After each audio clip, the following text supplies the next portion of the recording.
किसी को घर से निकलते ही मिल गई मंजिल, कोई हमारी तरह उम्र भर सफर में रहा।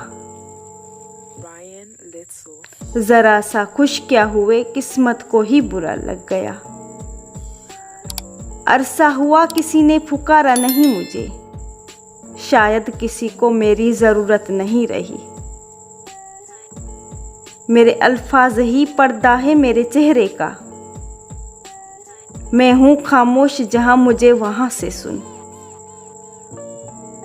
हालात ने चेहरे की चमक छीन ली, वरना 2-4 बरस में यूं बुढ़ापे नहीं आते। उदास रहने का मुझे कोई शौक नहीं, बस तेरे साथ बिताए हुए पल में भूल नहीं पाती। खामोशियों को समझना सीखिए जनाब, टूटे हुए लोग लफ्जों का इस्तेमाल नहीं करते। उदास दिल की उदास बातें समझने वाला कोई तो होता।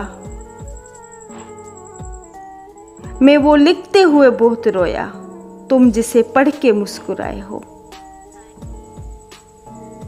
अंदर से मुरझा गए हैं, ऊपर से लोग मुझे खिलता गुलाब कहते हैं।